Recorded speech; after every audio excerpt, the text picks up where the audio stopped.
Kinakausap mo rin ba yung mga alaga niyong baboy? Opo, kuya. Parinig nga. Nyari, may baboy dyan yan.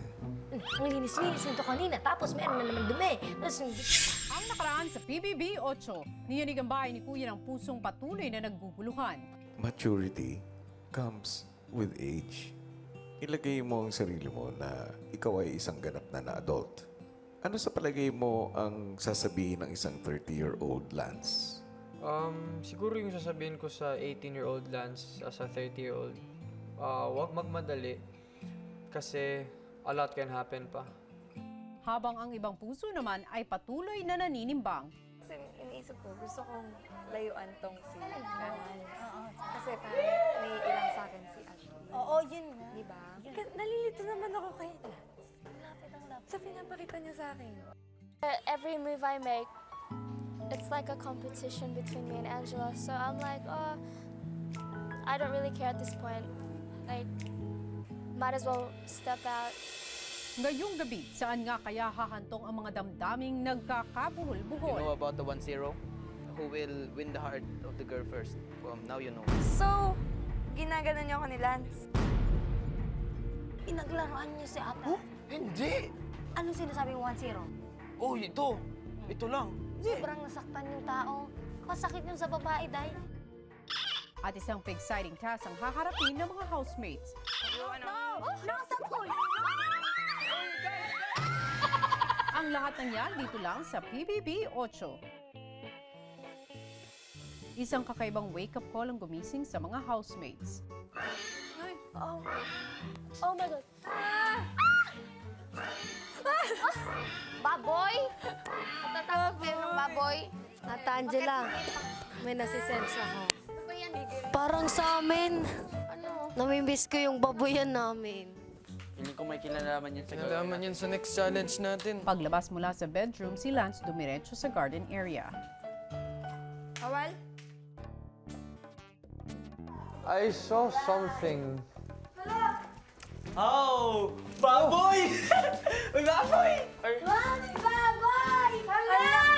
First po namin nadatnan, kuya. May mga bake po, kuya. Tsaka ang cute po nila, kuya. Ano yan? Si Jem! Panguhuli tayo yan. Ay, alagaan natin! Yan! Oh, my peeps! Misael!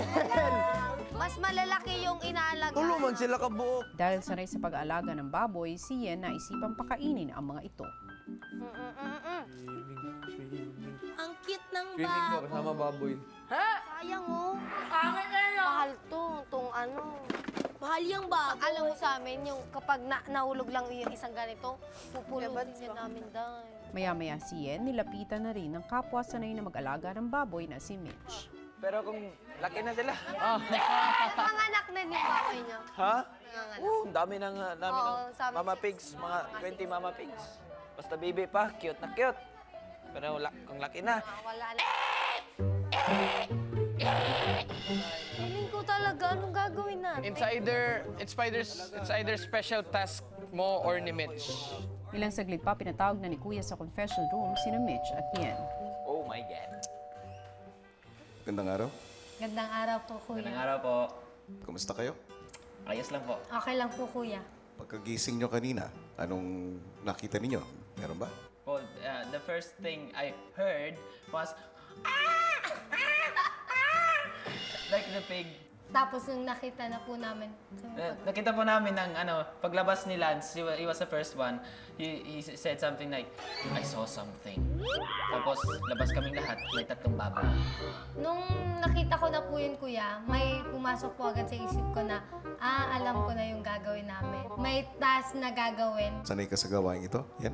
Apo, kuya, yun po yung kadalasan ko pong ginagawa po dun sa bahay po, dun po sa probinsya po namin. Yun po yung pinagtatrabawan po namin para po makapag-aral po kami, magkakapatid. So ako po kuya, since our baboyan is the only income we have, syempre I help naman kasi it's the only income we have to live, to eat. When the pigs have babies na, kunyari I sleep there para I will take care of them. Ikaw ba, Ian? Kinakausap mo rin ba yung mga alaga niyong baboy? Opo, kuya. Parinig nga. Nyari, may baboy dyan yan.